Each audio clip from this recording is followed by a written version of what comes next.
And welcome to episode 257 of First Geek 411. I'm your host, Cameron Franklin, and with me, as always, from West Coast, Best Coast, is Emma. How are you doing? Woo! Doing good. Good week. Nice. We, this week, kind of have like a more chill episode than we've had the past couple of weeks. We are chatting SAG Awards, Xbox games going multi-platform, and Elden Ring gameplay. For Shadow of the Erdtree. Before we get into that, you can find us on social media as OneGeek4011. Join our Discord server. Shoot us an email at 1stgeek411@gmail.com. Watch live on Twitch Monday nights around 6:45 Mountain Time. And find the video over on our YouTube where you can like, comment, and subscribe. Okay. Emma. Hi. What have you been up to? How's your week been? It's been a pretty good week, all things considered. Spent a lot of time on set this last week. Friday specifically, I read over 100 pages of book club book, Secret Life, Invisible Life of Addie LaRue. I keep calling it The Secret Life. It is. There are secrets.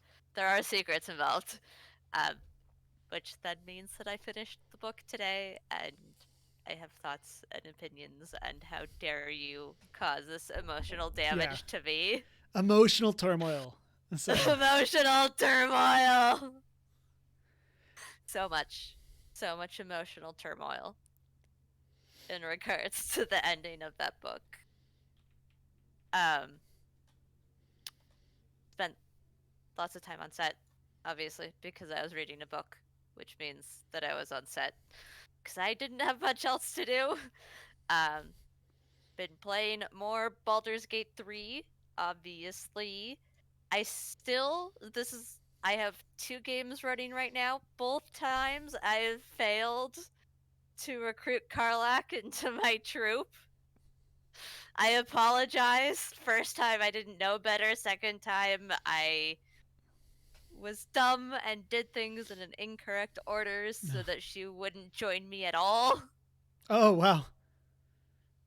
Good for Karlach. Live your best life. Good for her. I'm like, yes. Me as the player, good for you. But me also as the player, I'm like, dang it, I wanted you. Oh, well. Third time's going to be the charm, eventually. This second Dirge playthrough, I also ended up unaliving Will. Because he got mad at me for being an evil person. But that's kind of the point of a Dirge playthrough. So I apologize. Anyway, lots of exciting things happening with Baldur's Gate 3. Yeah, it changes every time. I've been watching Has Been Hotel. I am most of the way through the season. I have to double check where exactly I am, but I'm towards the end-ish. Very much enjoying it. Loving all of the random outbreaks of music. They go so hard. It is so delightful. They go so hard. And of course, so many of the songs have turned into audios on TikTok, sounds on TikTok, which is great. And that's been fun. Applying to more jobs. I've gotten some positive looking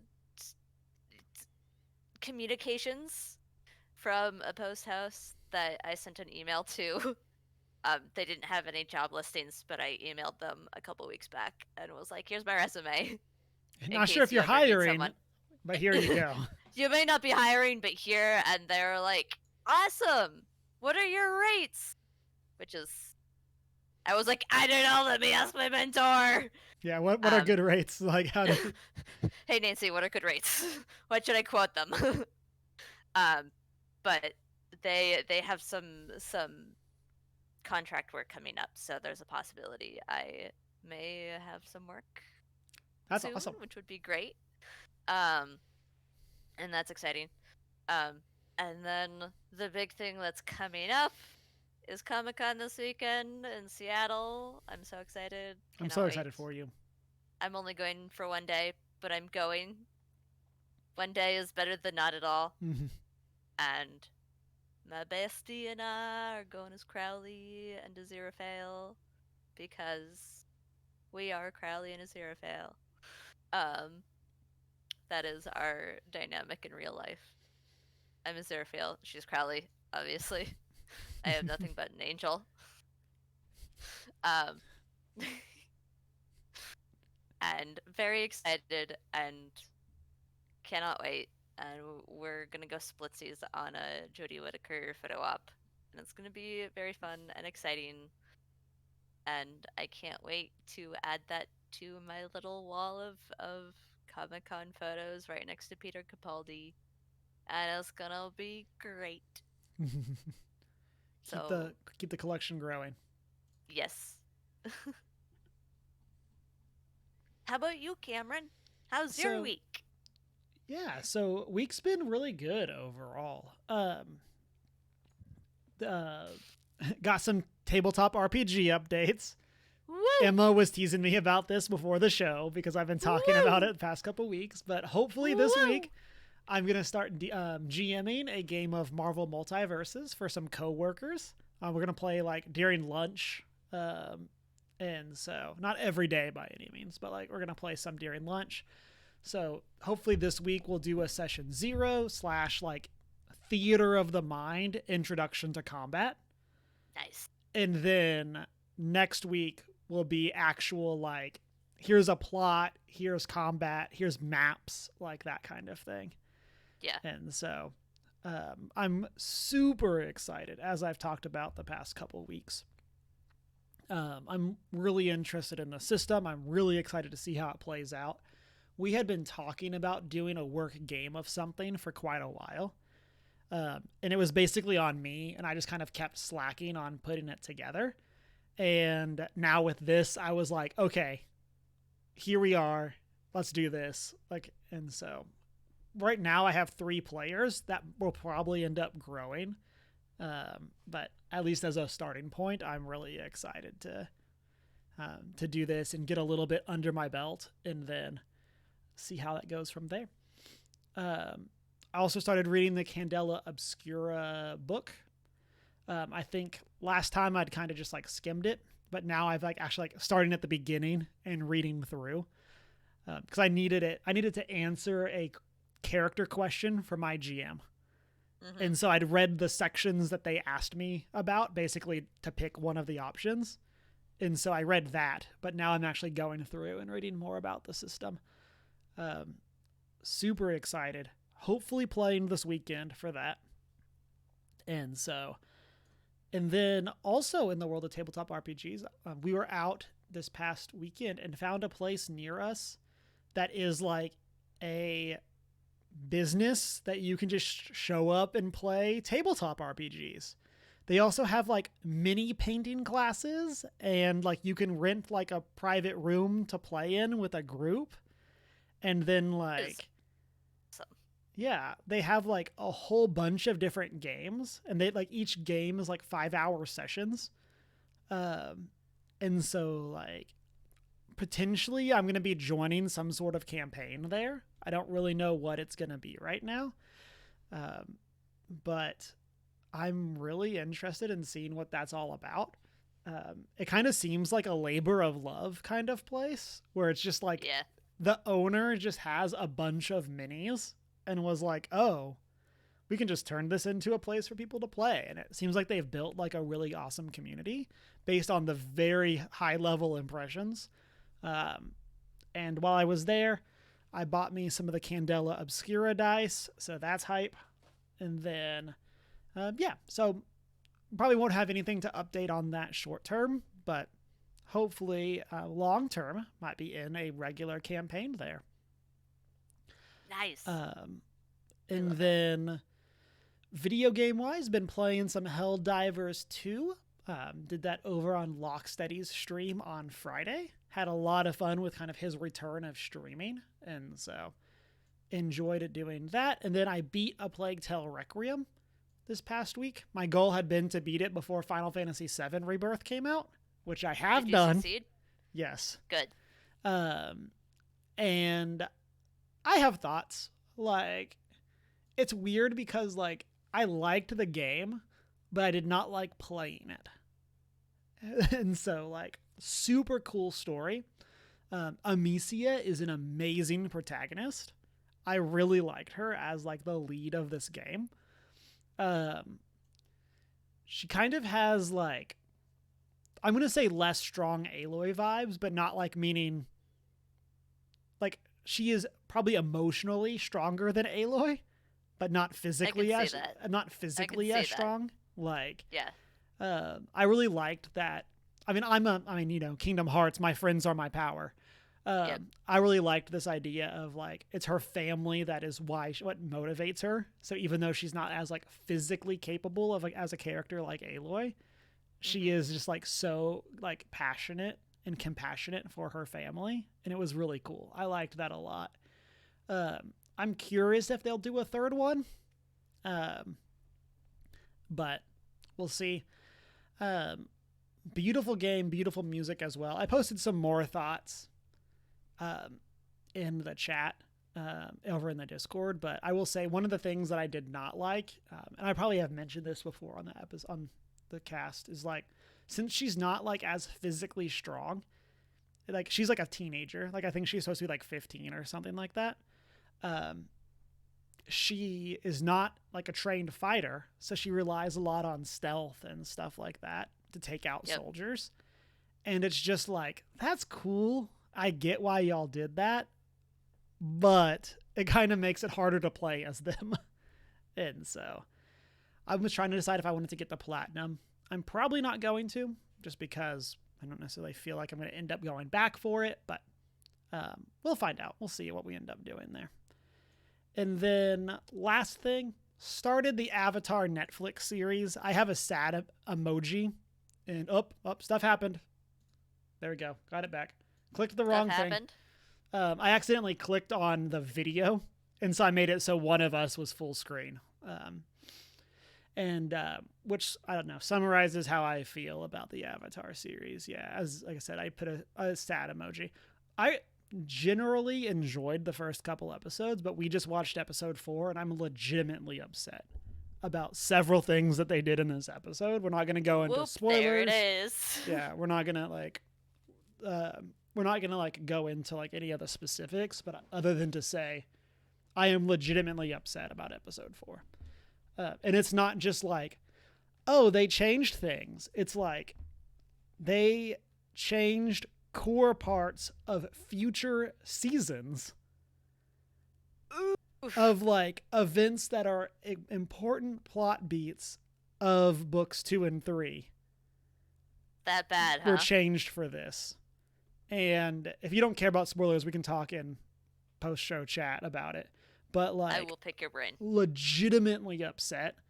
And there's also some pretty blatant character assassination in this episode for one of the characters. And so I'm still going to finish it. I feel like I owe it to the me that cosplays Aang to finish this. I'm halfway through. And prior to this episode, like, I would have said it was fine. Like, there were definitely changes that I didn't like. But, like, this episode is the one that I am just, like, extremely upset about. Nope. It's a nope. Yeah. Incorrect. Go back and try it again. Yeah. I haven't watched all of them, but Marisha Ray has been doing a reaction on her Instagram stories. And so it's watched... been fabulous. Yeah, I watched a little bit of it, but I have not watched all of them. I'm hoping that I can find like the full video of all of them somewhere, that somebody will have collected them. She's saving them in a reel on her page. Okay, cool. I do want to go back and watch them. I didn't want to color my thoughts with her thoughts. Yeah. And so I've been skipping through a lot of them because she's been saving them in a reel so that I can just sit down and watch them all in one go, especially since Netflix locked me out of the family account and I can't actually watch the show until I get my mom on the phone and have them send a code to her email and do the whole thing of like pretending I'm traveling. Yeah. So I'll finish it presumably next week.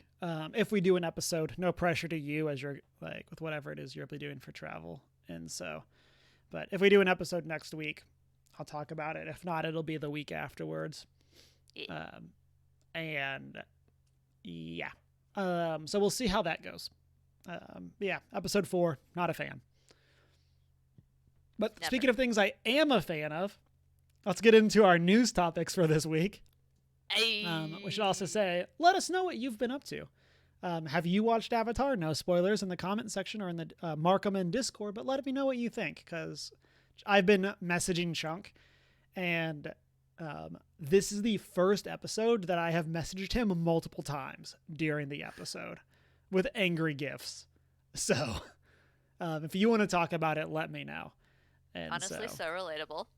A good friend of mine and I have a Discord server for just the two of us that has different channels on it just for our reactions to different shows. I love that so much. And it's literally just the two of us on there, and we have all these different channels for I'm so mad about criminal record right now. I love that. That's awesome. Okay, but what about this one thing I encountered in Baldur's Gate 3? That is so good. Yeah. We have a good time. That kind of reminds me of the I'm sure this has happened to you with some people before, where it's you're talking with the same person in multiple places about different things, where you Constantly. have a text message conversation, a Facebook chat conversation, a DMs on Discord conversation, and an Instagram chat. And they're all different things, but they're all going on at once. But that's how you keep track. Right. Because of the conversation. What platform it's on correlates to what the topic of the conversation is. Exactly. And so that's how you keep track of, the topics of conversation that are happening all at once with that same person. I'm there with you. But okay, let's get into some news before I revert us back to Avatar. So this past week, we got a Nintendo State of our Partner Showcase. Spoilers for the next thing that's coming. Spoilers. And as part of that, we or around the same time, we also got the official announcement from Xbox about what 4 games would be going multi-platform. Some of them were revealed during the partner showcase. Others of them were announced afterwards. And so we are getting Grounded, Pentiment, Hi-Fi Rush, and Sea of Thieves coming to Nintendo Switch and or Sony PlayStation. Hi-Fi Rush, I believe in specific, is the... Hi-Fi Rush and Sea of Thieves in specific are only coming to PlayStation, whereas Grounded and Pentiment are coming to both. And then Sea of Thieves will have crossplay between Xbox, PlayStation, and PC, which is really cool for that game. And so I'm interested in seeing what that's about, because I know Chunk really likes that game.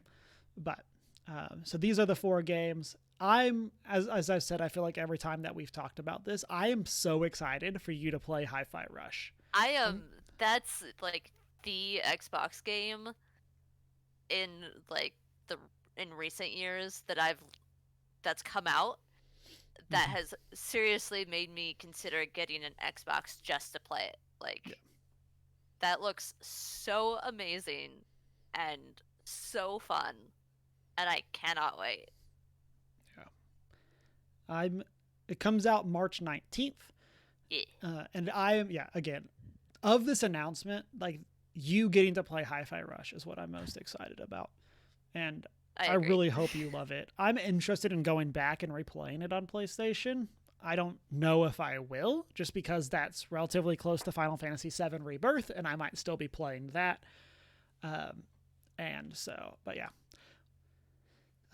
It's cool about Grounded. I feel like that's a game that I just don't really hear people talk about, but that could just be my corner of the internet. And then I know there were some arguments for Pentiment as being one of the best games to come out that year. And so I'm really curious to, it came out November 2022. And so I'm just really curious. I'm interested in checking that out. It's like a historical fiction adventure game. It's very narrative heavy. And so I'm interested in trying that. I'm not sure what it like the actual retail for it is, but I'm kind of interested in seeing what that one's about. But and then there were some other things at the Nintendo Switch Partner Showcase. We got in the announcement of a new version of Shin Megami Tensei 5. We got a new trailer for Unicorn Overlord, which looks amazing and ridiculous still. Fabulous name. Yeah. I believe it literally comes out a week after Final Fantasy VII, so I will not be playing it right away. Fair enough. I'm definitely interested in checking that out. We got... there's something else that was really big. This is what I get for not writing it down. But overall, there wasn't really anything other than like the Xbox stuff that I think was like super crazy. Overall, it was a good showcase, but there just wasn't like the Xbox stuff coming to the platform was definitely the biggest things. So, IMO. And then that brings us to the thing that I spoiled earlier, which is later in the week, we got the gameplay reveal of Elden Ring Shadow of the Erdtree DLC. And Emma, I am so hyped. Yeah. Did you play Elden Ring? No. Okay. I didn't think you did, but I did not remember. It is on my list, but it is lower on my list in terms of priority games to play relatively close to release date. Mm-hmm. So like it's like a wish list game of like I'll play it eventually, but like Baldur's Gate 3 takes more precedence. Yeah, and I don't. etc. Because Baldur's Gate 3 especially is a huge game and you can miss entire areas. Yeah. But I would like to play it eventually. Yeah. I loved Elden Ring, and it was my number 2 of 2022 behind God of War Ragnarok. And I kind of flip-flop on those. Like, I loved them both for such radically different reasons that those are probably my like S tier. Well, those and Celeste, I guess, are my S tier for games I played in 2022. Celeste wasn't released that year. I just finally got to it. But those were just so good. And I'm so excited that we're finally getting DLC. I know this has been in the works for a while. And so I'm going to read the actual official release statement. The Land of Shadow, a place obscured by the Erdtree, where the goddess Marika first set foot, a land purged in an unsung battle, set ablaze by Mesmer's flames. It was to this land that Miquella departed, divesting himself from his flesh, his strength, his lineage, of all that is golden, and now Miquella awaits the return of his promised lord. Let's go. That goes hard. Yeah. And the trailer, the gameplay looks super cool. My response, since I work at a geeky place, we get to people talk about these trailers and stuff like this as it happens. And my response was, yep, that's Elden Ring. And I could not be more excited of there's a Wicker Man, giant Wicker Man fire, on fire boss that we're going to fight. And I cannot wait to smash it. There's so much cool stuff. We got Mesmer, who's the character on the throne here. I am so excited for what this is going to be. They said it's about the size of the first area in Elden Ring, map-wise, which, depending on how quickly you get through those bosses, it's probably 10 to 20 hours. I got stuck on one of those bosses, so it took me quite a while. Yeah. But that's a good amount of content, and let alone all the side stuff that there's going to be. I'm really excited for the new legacy dungeons, whatever those are going to be. This is definitely one of the things that was one of my most anticipated, that we're just waiting for official confirmation of when it was coming. Yeah. And so I am crazy hyped. We also got the reveal of some new gameplay elements, including a martial arts looking class. Ooh. Or class skill set. Yeah. We got this weird hippo thing that has spikes that come out of it. There's a new like rapid fire crossbow, and there's some sort of like throwing giant bombs ability. And I don't know what any of those are, but I'm excited to find out and die to those enemies a whole bunch. A And whole so lot. I'm super interested, and I cannot wait. I believe, oops, clicked on the thing again. That's my bad. Whoa, the hippo thing. Yeah, the hippo thing looks so cool. Whoa. And there's a whole lot coming. And now I can't find the release date. Coming June 21st, which is like not that far away. And so this past year for Game Awards, there were some arguments about if DLCs should be counted for Game of the Year. And those conversations have been reignited with this Elden Ring DLC. Of like, if this is going to be like a 20 to 30 hour experience, should it just be considered for Game of the Year, assuming it's good, as like the big asterisk there. But I cannot wait. This will become Elden Ring cast. And this has now entered my number 3 my top 3 most hyped things for this year, behind Final Fantasy, Star Wars Outlaws, and this. So yes, I'm so excited. If you stream it, I will probably watch. I will most definitely be streaming it. I streamed my whole playthrough of Elden Ring over on twitch.tv/CameronPlusDeanna. Shameless plug. Yeah. And I did it with a death counter, which got really high. I remember this. Yeah. Yeah. And so I probably will not stream all of this, but I am going to stream a good chunk of it. And it's going to be hilarious because I definitely do not remember how to play. So I'm going to die a whole bunch trying to relearn the controls. And so, but I'm definitely going to be streaming a first play of this, if not more. But at least a first play. And then final bit of news from me. This is more of just like as a heads up. There's a Pokemon Presents tomorrow morning as of recording. So it's on Tuesday. So if you're watching this on YouTube, it already happened. You know what was announced. And you will know that what was announced is Pokemon Legends Ho-Oh. I am putting it into the universe. That this is what I want. Just universe, take it. And I need it to happen. And this is an inside information. No, correct, I know Cameron? nothing. Yes, I know nothing. If I knew something, I could not say anything. I know. As my normal clarification of, but you know nothing. I want Pokemon Legends Ho-Oh so bad. Let's go back to Johto, and do it. I want to see Ho-Oh save these things from the Burning Tower. And so I double dog dare you. We'll see how disappointed I'm going to be tomorrow. If I will emotionally recover from this. But, so that's what I got. We'll talk more about some of that next week. But with that, Emma, let's head over to your topic for this week. What do you got for us? Yeah. So I slipped something in there on you, Cameron, but it's going to be a notable mention more so than anything. But first and foremost, the SAG Awards happened. For those of you who don't know what SAG is, it's the Actors Guild. It's the Screen Actors Guild specifically. So it's like the people that decided that we were going to be on strike earlier this year, and therefore a reason I am currently unemployed. So they're not to blame.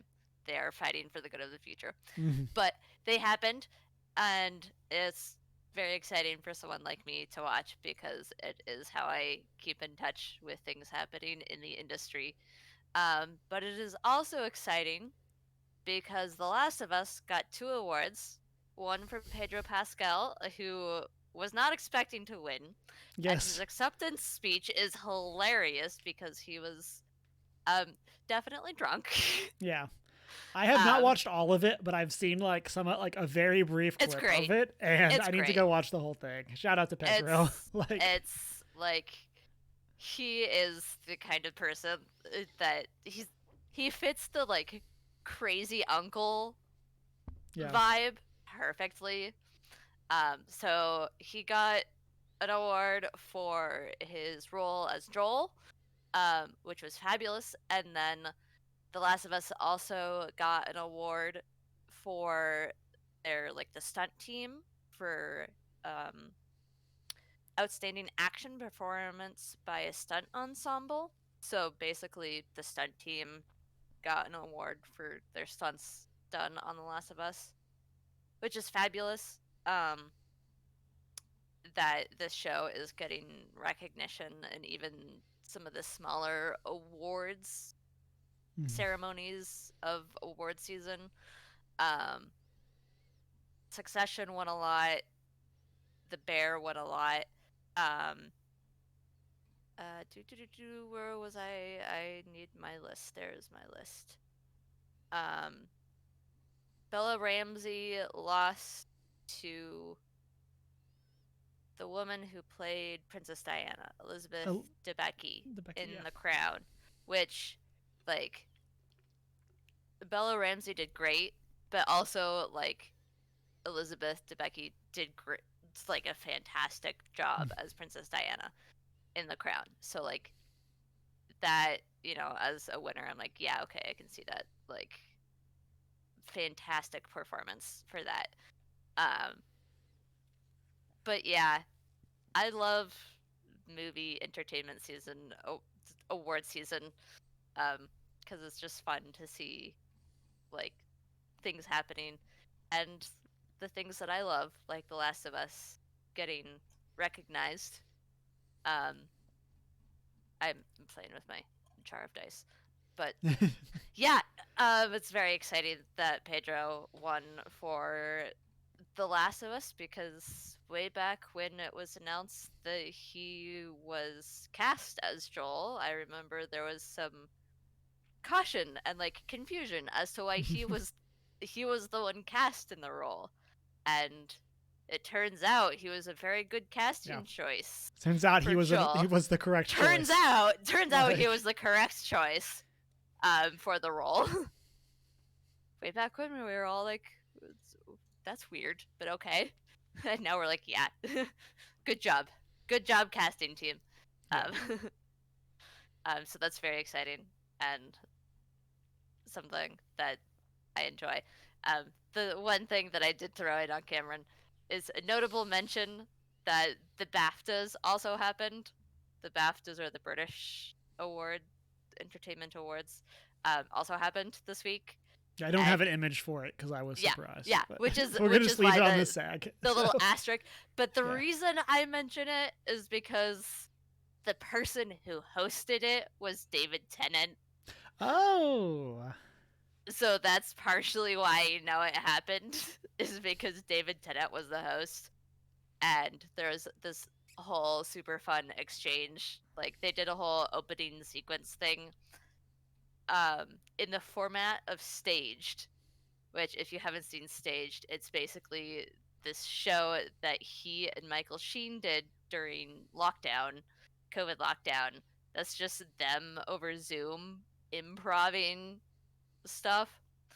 But this whole opening thing was like, he had promised Michael that he would watch his dog on the same day that the BAFTAs were happening.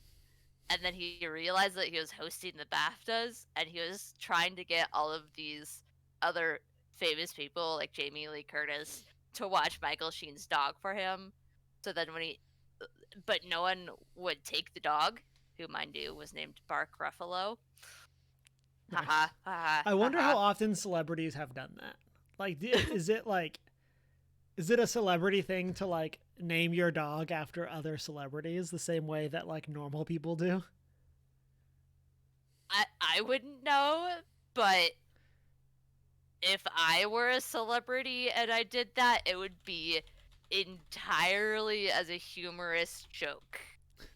As but only for like a fellow celebrity who was a friend.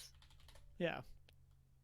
But like, anyway, this whole opening thing, he couldn't find anyone to take the dog, so he walks in. His entrance into the BAFTAs at the beginning is holding this dog, and then he sees Michael Sheen sitting in the front row and hands the dog off to Michael Sheen. Anyway, David Tennant hosted the BAFTA Awards. Oppenheimer won a lot. And the thing that Emma Stone was in, Poor Things. yeah, won quite a few. And I still need to see that. The Boy and the Heron won animated film from the BAFTAs. Good for them. I still haven't. That's another one I need to see. I'm sad it beat Across the Spider-Verse just because I love Spider-Man, but good for A Boy and His Heron, and the Heron. And The Zone of Interest also won quite a few things. So yeah, do you know anything about that one? I have not heard. Yes, I do, and it is a good look at history. To put it simply, it involves World War II. Like, I feel like talking about it too much kind of ruins the impact of it. But it is very well done, and I feel like it's a must-see, to put it simply. It's beautifully done, and I recommend it. So, the internet says it is expected to eventually be on Max, with no date announced, since it's A24. Yeah. Which is also why it's so good, because it's A24, which is, does these kinds of projects very well. They do not half do their projects. So yeah, that is an update from the Entertainment Awards season. All the things we love are earning recognition, aside from, unfortunately, Barbie, because that's getting snubbed, sadly. But needless to say, good on you, Pedro Pascal, for getting a SAG award. Yep. And to David Tennant for hosting the BAFTAs.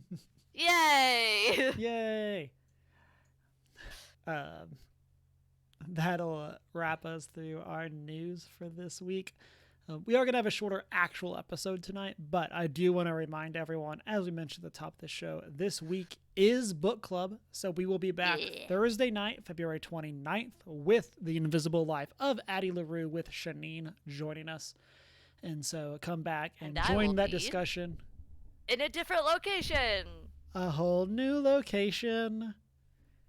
A whole new copyright laws, so we will not continue this song anymore. Yes. And also Disney, because we can't afford to go up against Disney. we definitely would immediately cease and desist. Yeah. And so none of us have that kind of money. Yeah. Hopefully it's going to be an amazing book club. I know Emma has a whole bunch of thoughts. As I've said every time we've talked about this, Invisible Life of Addie LaRue is the only book I can ever remember finishing and wanting to immediately reread. Yeah. And so I'm very excited for this opportunity to talk about it. We are literally doing this book for book club because I wanted to talk about it. And so that is why I brought this up as my, what I want to do this month. And so I am very excited for us to go and take a look at it, and excited to see what that conversation is going to be. Again, Thursday night around 6:45 Mountain Time, right here on Twitch, and then hopefully up by Saturday on our YouTube. And then with that, that is going to conclude our episode for this week. As always, you can find us as OneGeek411 on our social media. Join that Discord. Send us an email at 1stgeek411@gmail.com. Check out that Redbubble store. Watch live on Twitch, and find the videos over on YouTube, where you can comment, and subscribe. And then you can find us on our personal social media. Mine is Humar Wisdom. Mine is I am not prepared, with an I in the prepared. And it's been a great week. Don't eat your dice. Read a book.